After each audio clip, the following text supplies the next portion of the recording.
नमस्कार दोस्तों, इस वीडियो में हम मौर्योत्तर कालीन मूर्ति कला के बारे में अध्ययन करेंगे। यहाँ से अक्सर यूपी पीसीएस में इसमें क्वेश्चन आता है। मौर्योत्तर कालीन मूर्ति कला में तीन प्रकार की शैलियाँ विकसित हुई थीं। एक गांधार मूर्ति कला, मथुरा शैली और अमरावती शैली, ये तीन प्रकार की शैलियाँ विकसित हुई थी। अंतिम में देख लें यहाँ पे एक गांधार शैली, मथुरा शैली, अमरावती शैली।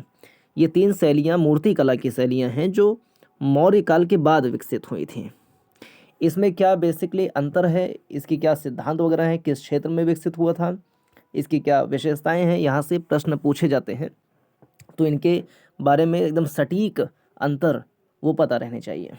थोड़ा सा बेसिक्स देखें। मौर्योत्तर कालीन मूर्ति कला एक नए आयाम को स्पर्श करते हुए दिखाई देती हैं।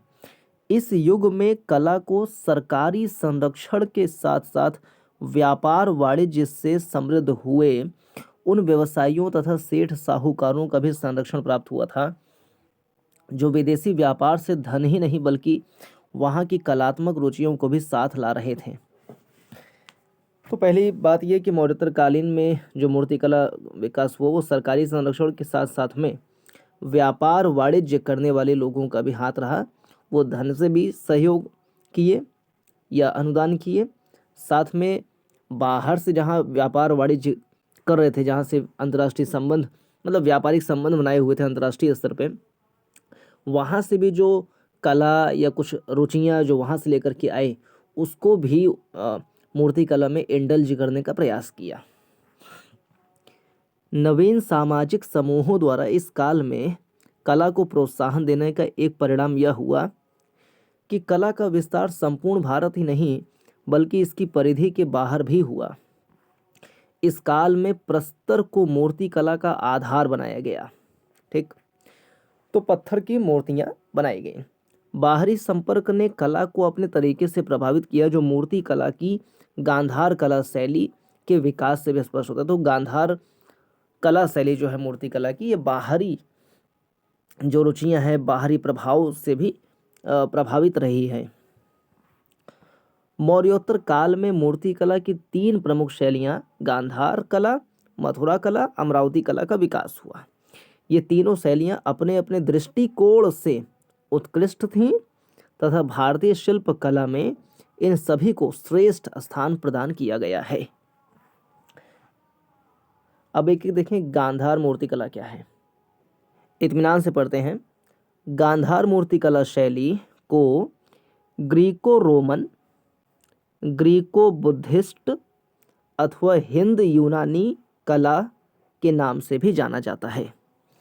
ग्रीको रोमन, देखो गांधार मूर्ति कला शैली को Greco Roman, Greco Buddhist, Hind यूनानी कला के नाम से भी जाना जाता है। गांधार कला को दो स्कूलों में विभाजित किया जाता है। ठीक, पहला प्रारंभिक कालीन गांधार कला और दूसरा परवर्ती गांधार कला। प्रारंभिक गांधार कला केंद्र का अस्तित्व ईस्वी की प्रथम तथा द्वितीय शताब्दी में था। इस काल में मूर्तियों का निर्माण नीले भूरे रंग की परतदार चट्टानों के स्थान पर मिट्टी, चूना, भित्ति स्तंभ तथा पलस्तर का उपयोग किया जाता था। जो प्रारंभिक गांधार कला है, मूर्ति कला है, उसमें मिट्टी, चूना, पलस्तर इन सब का यूज करते थे। इस काल की मूर्ति कला उतनी टिकाऊ नहीं थी। तो शुरुआती गांधार शैली जो मूर्ति कला की है, शुरुआत में प्रारंभ मतलब इस ईसा की पहली दूसरी शताब्दी में देखें तो वो मिट्टी का, चूना इत्यादि का बना रहे जो मतलब कमजोर जुड़ाव वाले सामग्री से बनते थे, तो टिकाऊ नहीं थे। कालांतर में इसका अस्तित्व समाप्त हो गया। तो पहले तो ये बता देंगे गांधार कला शैली में भी एक है शुरुआती गांधार कला जो मिट्टी, चूना, जो गैर टिकाऊ सामग्री है उससे समान मतलब उससे मूर्तियां बनाई गई, जो कालांतर में उसके अवशेष ज़्यादा प्राप्त नहीं हुए, नष्ट हो गए, टिकाऊ नहीं रहे। और परवर्ती कालीन गांधार कला शैली में पाषाण का उपयोग प्रचुर मात्रा में प्रारंभ हुआ। पत्थर का उपयोग, इस कला शैली पर अब मथुरा कला का भी प्रभाव पड़ा। गांधार कला शैली पर मथुरा कला का भी प्रभाव पड़ा। अपने विकसित रूप में गांधार शैली ने मध्य एशिया तथा चीन के शिल्प कलाओं को भी प्रभावित किया। तो मध्य एशिया के साथ में चीन के शिल्प कला को भी प्रभावित किया गांधार मूर्ति कला शैली। इस काल की गांधार कला की निम्नलिखित विशेषताएं देखी गई हैं। गांधार कला शैली की विशेषताएं क्या रही हैं? मानव शरीर की सुंदर रचना, ठीक, मानव शरीर की सुंदर रचना इसमें की गई। मांसपेशियों का सूक्ष्म अंकन किया गया। मांसपेशियों का सूक्ष्म अंकन, मानव शरीर की सुंदर रचना, मांसपेशियों का सूक्ष्म अंकन, शरीर पर पारदर्शक वस्त्रों का सलवटों के साथ प्रयोग, अनुपम नक्काशी की गई।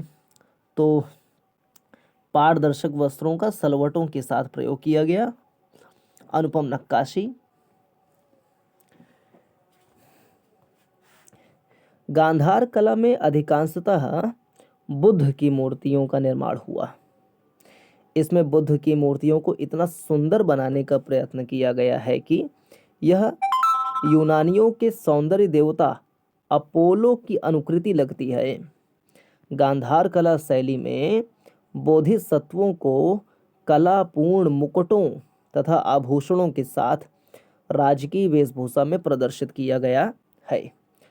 तो ये देखिए, यहाँ पे चित्र से देख लें, ये है यूनान के देवता अपोलो और यह है बोधिसत्व मैत्रेय गांधार कला की। तो इसमें शरीर जो हिष्ट पुष्ट दिखाया गया, सलवटों के साथ कपड़े दिखाए गए हैं, पीछे प्रभा मंडल भी है और कह लें कि सर में जो होता है, मतलब बाल का जो बनाते हैं वो भी है। राजकीय वेशभूषा में दिखाया गया जी, कलापूर्ण मुकुटों, आभूषण और राजकीय वेशभूषा में प्रदर्शित किया गया है।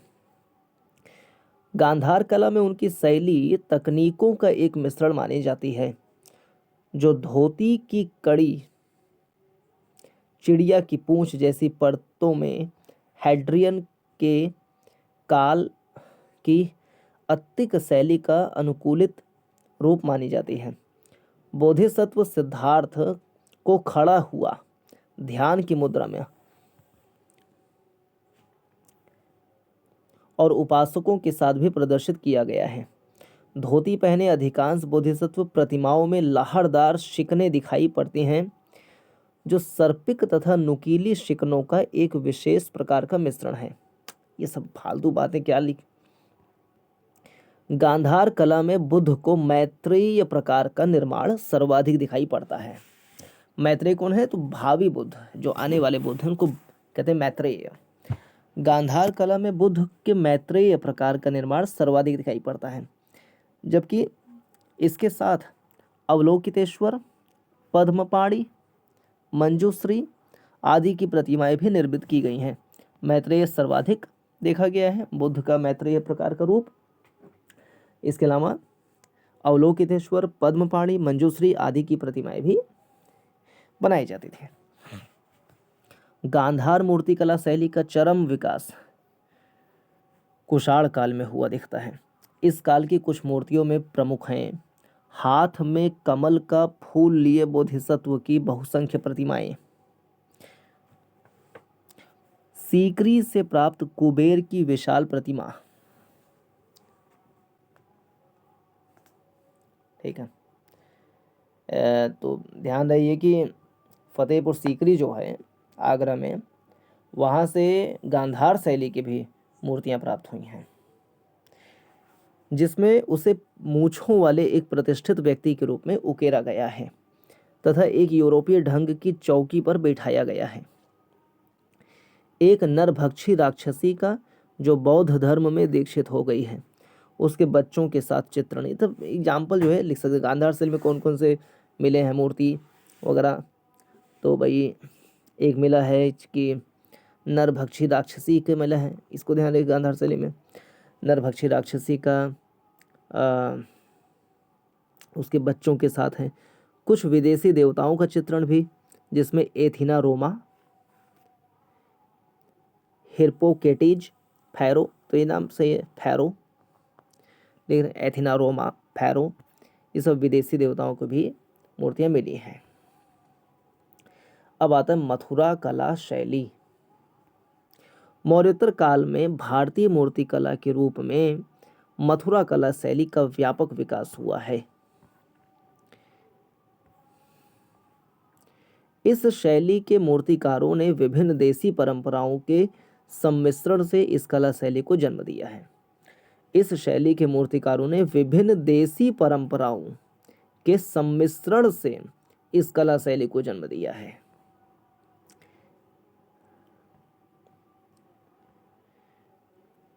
क्या क्या दिखाया गया इनके मूर्तियों में, मथुरा कला शैली में? सेवक, यक्ष, पशु, पक्षी के साथ कुबेर की पूजा, वृक्ष तथा पुष्प कलिकाएं और बुद्ध तथा बोधिसत्वों की पूजा के दृश्यों के माध्यम से इसे भली भांति समझा जा सकता है। मथुरा कला के तहत मूर्तिकारों ने, तो भाई जो आम चीजें हैं, पशु पक्षी, सेवक वगैरह भी दिखाए गए मूर्तियों में, ये ध्यान है इतना। मथुरा कला के तहत मूर्तिकारों ने सुंदर प्रतिमाओं का निर्माण किया। इस कला के अंतर्गत निर्मित मूर्तियों का विषय क्या था? तो जैन, बौद्ध, ब्राह्मण, ये पॉइंट नोट करने वाला है। जैसे जैन तीर्थंकर का मथुरा कला शैली में मूर्ति प्राप्त हुआ है, तो जैन, बौद्ध, ब्राह्मण तीनों विषय रहे हैं मथुरा कला शैली के मूर्तियों में। इसमें नाग पूजा से संबंधित मूर्तियों के भी निर्माण हुआ है। तो भैया ब्राह्मण, जैन, बौद्ध तीनों पंथों से संबंधित मूर्तियां मिली हैं। नाग पूजा से संबंधित मूर्तियां मिली हैं। पशु पक्षी, सेवक, यक्ष इत्यादि की भी मूर्तियां प्राप्त हुई हैं। पहली बार इस काल में बुद्ध की मूर्ति लाल पत्थर से बनी। ठीक, पहली बार बुद्ध की मूर्ति लाल पत्थर से बनी तथा वह गांधार कला के अपोलो सदृश मुख, लहारदार, ये वो नहीं थी। इसमें गांधार शैली में क्या थी? अपोलो सदृश मुख था, लहारदार बाल थे भाई, चुन्नटदार वस्त्रों थे। लेकिन इसमें ऐसा नहीं था। अभी तो अपनी संगति में बैठे सिर मुड़े भिक्षु, क्या है? सिर मुड़ा हुआ है, प्रभावशाली व्यक्तित्व तथा अभय मुद्रा में थी। ठीक भाई। मूर्तिकारों ने इस शैली की मूर्तियों को सारनाथ तथा श्रावस्ती जैसे अन्य केंद्रों पर भी भेजा। तो सारनाथ और श्रावस्ती से भी मथुरा कला शैली के मूर्तियां प्राप्त हुई हैं। सारनाथ बनारस में और श्रावस्ती। कुषाणों के शासन में मथुरा के साथ साथ सांची तथा भरहुत आदि जगहों में मूर्ति अंकन में भी समान रूप से मथुरा कला का विस्तार हुआ। कुषाणों के शासन में मथुरा के साथ साथ सांची, भरहुत, तो भाई सारनाथ, श्रावस्ती, सांची, भरहुत, यहाँ सब भी मथुरा कला शैली की मूर्ति मिली है। मथुरा कला का भारतीय स्वरूप जंगलों तथा वेष्टनियों को दर्शाने में प्रकट हुआ है। इस काल में नारी मूर्ति को पेड़ों के पास, कुछ और भी जो चीजें हैं कि नारी मूर्ति पेड़ों के पास, छज्जों पर बहुधा किसी मुंह के बल पड़े बौने पर खड़ा दिखाया गया है। कोनों को फूलों से अलंकृत कर पशुओं की मूर्तियों से भी सुसज्जित करने का प्रयास किया गया है। तो विषय क्या रहे हैं? सेवक, पशु, पक्षी, यक्ष, जैन, बौद्ध, ब्राह्मण पंथों से संबंधित, नाग पूजा से संबंधित बनाए गए हैं। कुछ और बातें कह रहा है कि नारी मूर्ति को पेड़ों के पास ऐसे करके दिखाया गया है। कहाँ कहाँ से मिला? सारनाथ, श्रावस्ती, सांची, भरूच से भी कुछ कुछ मिले हैं। और जो अपोलो सदृश मुख वगैरह, चुन्नटदार वस्त्र ऐसे गांधार में थे, मथुरा में नहीं थे। फिर कह रहा है कि जो कोनों को फूलों से अलंकृत किया गया है कर पशुओं की मूर्तियों से भी सुसज्जित करने का प्रयास किया गया। जो बॉर्डर्स हैं या कॉर्नर्स हैं उसमें फूल या पशु का अंकन किया गया है। मथुरा कला के तहत मथुरा से पाई गई मूर्तियों में कनिष्क की मूर्तियां भी प्राप्त हुई हैं। इस कला में पहली बार राजा को खड़ी अवस्था में दिखाया गया है। इसका दायां स्पेलिंग देख ले, दायां का दायां। इस कला में पहली बार राजा को खड़ी अवस्था में दिखाया गया है। इसका दायां हाथ एक गदा पर टिका हुआ है। तो कनिष्क की मूर्ति प्राप्त हुई है, पहली बार राजा को खड़ी अवस्था में दिखाया गया है, दायां हाथ एक गदा पर है। तो ये एग्जाम्पल हम दे सकते हैं मथुरा कला से, क्योंकि यूपी स्पेशल में भी मथुरा कला शैली पूछ सकता है अलग से कि मथुरा कला शैली पर टिप्पणी कीजिए 125 वर्ड में। तो बता सकते हैं कि कनिष्क की भी यहाँ से मूर्ति प्राप्त हुई है। पहली बार किसी राजा को खड़े अवस्था में दिखाया गया है और वो दायां हाथ जो है गदे के ऊपर रखे हुए हैं और बायां हाथ तलवार की पेटी पर रखा हुआ है। ठीक है। उसने घुटनों तक पहुंचने वाला एक चोगा पहन रखा है। मथुरा से प्राप्त एक दूसरी मूर्ति उल्लेखनीय है जिसमें राजा को सिंहासन पर बैठा दिखाया गया। तो एक कनिष्क की मूर्ति जो खड़े हुए अवस्था में, और मथुरा से एक और मूर्ति जो राजा को सिंहासन पर बैठा दिखाया गया है तथा उसके सामने सिंहों की मूर्तियां बनाई गई हैं। सिंहासन पर विराजमान राजा ने एक लंबी आस्तीनों वाला चोगा पहन रखा है जिसके किनारों पर बढ़िया कढ़ाई की गई है। इसके अतिरिक्त उसके भारी जूतों को अंगूर की एक लता द्वारा अलंकृत किया गया है। तो ये एक कनिष्क की मूर्ति खड़ी मुद्रा में है, दाएं हाथ पे गदा है, बाएं हाथ तलवार की पेटी पर है। फिर एक सिंहासन पर बैठा हुआ राजा दिखाया गया, उसके सामने सिंह की मतलब पंक्ति है, सिंहों की मूर्तियां हैं। और हम कह लें कि भारी मतलब उसके जूते जो हैं उस पे अंगूर का अलंकरण किया हुआ है, अंगूर की एक लता द्वारा अलंकृत किया गया है। ये दो एग्जाम्पल बता दिए। बाकी नाग पूजा से संबंधित मूर्तियां, जैन बौद्ध ब्राह्मण पंथ से संबंधित मूर्तियां मिली हैं, ये तो बता ही रहे हैं। मथुरा कला के तहत बनाई गई जैन तीर्थंकरों की विभिन्न मूर्तियां भी मथुरा के निकट से प्राप्त हुई हैं। मूर्तियों के चेहरे के चारों ओर दिव्य प्रकाश को चक्र द्वारा प्रदर्शित करने का प्रयत्न मथुरा कला शैली के अंतर्गत ही प्रारंभ हुआ है। ठीक।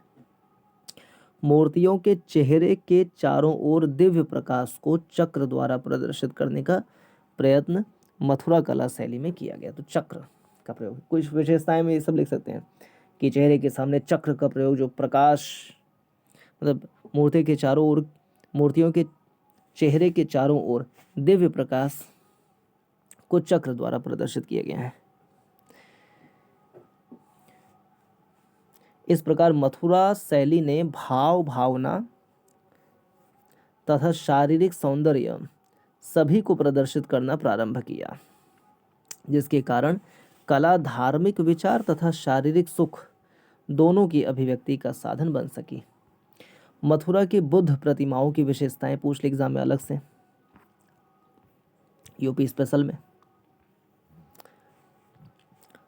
तो वहाँ हम देखेंगे गांधार शैली में बुद्ध की मूर्ति, तो घुंघराले बाल हैं और पीछे जो है उनके वो भी है, आभा मंडल है, प्रभा मंडल है, चुन्नटदार वस्त्र हैं, सलवटें उसमें बनी हुई हैं, पारदर्शक वस्त्र हैं, शरीर हिष्ट पुष्ट सुडौल है, जो वहाँ पे अपोलो के जो देवता हैं, अपोलो देवता हैं, उनके सदृश बनाया गया है।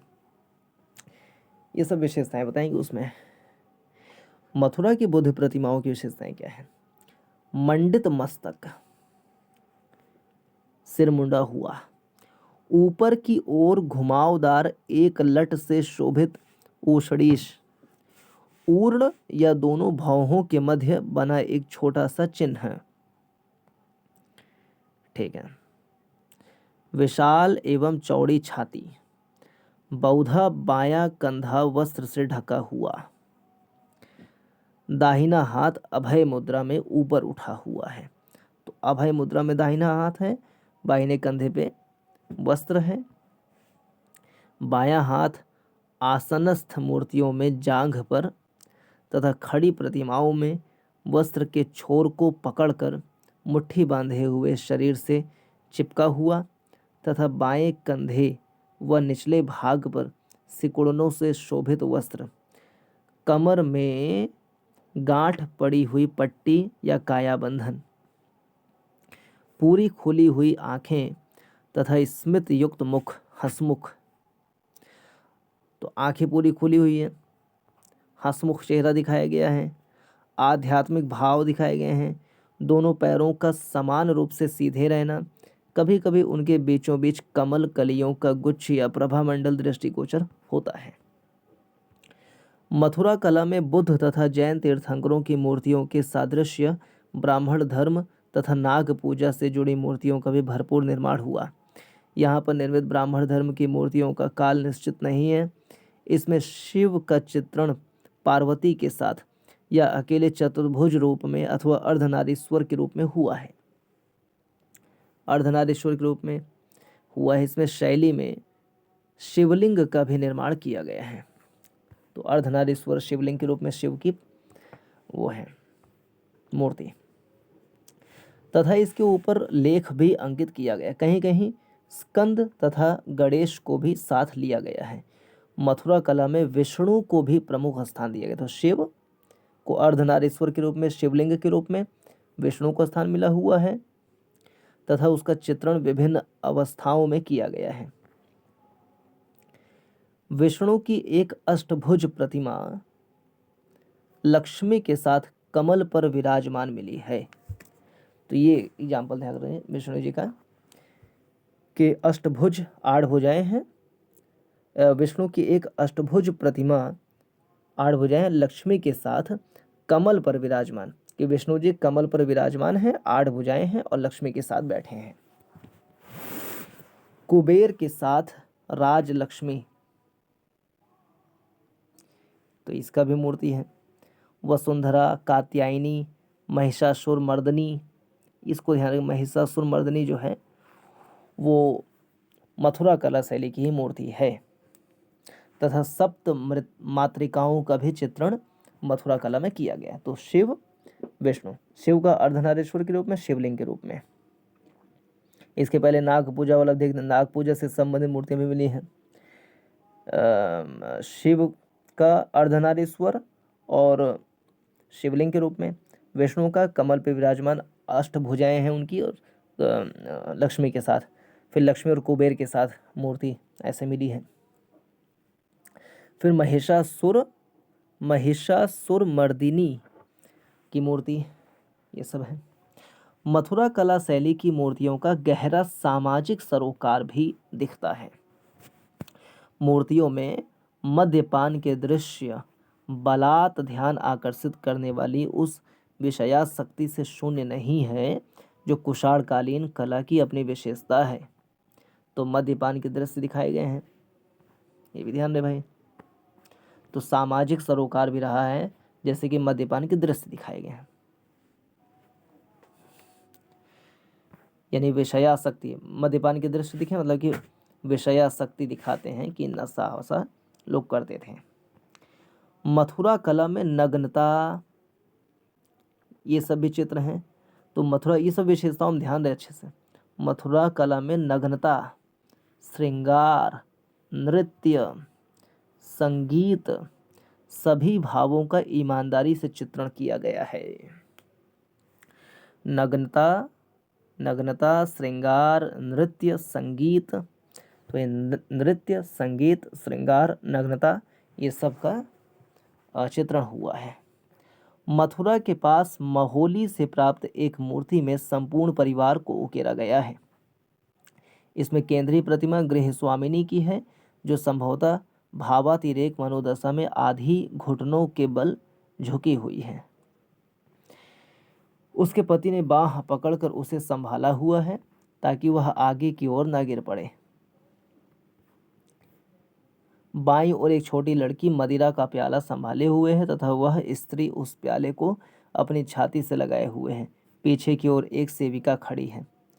ये सब एग्जाम्पल लिख सकते, बड़ा अच्छा है कि एक परिवार को दिखाया गया है जिसमें महिला जो है वो घुटनों के बल पति की ओर झुक रही है, पति उसको संभाल रहा है, उसकी बेटी है जो हाथ में एक मतलब मदिरा का प्याला ली हुई है, पीछे एक सेविका खड़ी है। ऐसे दृश्य मूर्ति बनाया गया है। फिर राजा का हम देखे थे, कनिष्क का खड़ी हुई मूर्ति है कि दायां हाथ गदे पे, बायां हाथ उसकी पेटिका पे है। फिर एक राजा जो है सिंहासन पर बैठा हुआ दिखाया गया था जिसके सामने सिंह है, सिंह की प्रतिमाएं हैं, वैसा दिखाया गया था। सिंहासन पर बैठा राजा भी दिखाया गया है। तो यहाँ पे सामाजिक सरोकार भी देख लिए, मद्यपान का चित्रण, मतलब मद्यपान की प्रतिमा भी मिली है जिससे जो है विषयासक्ति का पता लगता है। इस प्रकार कुषाणकालीन मथुरा के मूर्तिकारों ने नारी तथा उसकी सुलभता, उसका पिंजरा, छज्जे पर खड़ी प्रेमी छज्जे पर खड़ा प्रेमी, उसकी प्रेमिका तथा भूमि पर पड़े बौने के धड़ पर खड़ी स्त्री का हूबहू चित्रण किया है। कला की यह शैली गुप्त काल में तथा उसके बाद भी जारी रही। हाँ, इस काल में इतना अवश्य हुआ कि कला के दृष्टिकोण में थोड़ा सा संशोधन हो गया और वह जीवन के विषयासक्ति तथा श्रृंगार पक्ष और कम और धार्मिक पक्ष की ओर अधिक झुक गई। इसीलिए अपेक्षाकृत अधिक शुद्ध तथा परिष्कृत स्तर तक पहुंच सकी। अब अमरावती कला शैली, इसको देखें भाई। अमरावती कला शैली कृष्णा तथा गोदावरी नदियों के मुहानों पर वर्तमान अमरावती तथा गुंटूर जिलों में अमरावती मूर्तिकला शैली का विकास हुआ। पहले जगह बता दिया कि कृष्णा और गोदावरी नदियों के मुहाने पर वर्तमान अमरावती और गुंटूर जिलों में अमरावती मूर्तिकला शैली का विकास हुआ है।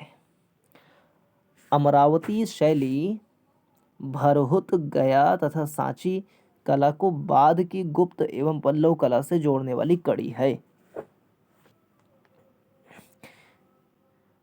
अमरावती शैली भरहुत, गया तथा सांची कला को बाद की गुप्त एवं पल्लव कला से जोड़ने वाली कड़ी है। यहाँ धर्म, त्याग, निर्वाण आदि की भावना प्रमुख नहीं है, अपितु कलाकारों ने कला के लिए कला के आदर्श को अपनाया है। हाव भाव तथा सौंदर्य की दृष्टि से अमरावती कला शैली की मूर्तियां सभी मूर्तियों में श्रेष्ठ मानी जाती हैं। तो हाव भाव दिखाए भाई, ये सौंदर्य की दृष्टि से सर्वश्रेष्ठ है। बुद्ध के जीवन का एक दृश्य अमरावती मूर्ति कला में दिखाया गया। देखा, अमरावती शैली की मुख्य विशेषता मूर्तियों के निर्माण में सफेद संगमरमर का प्रयोग है।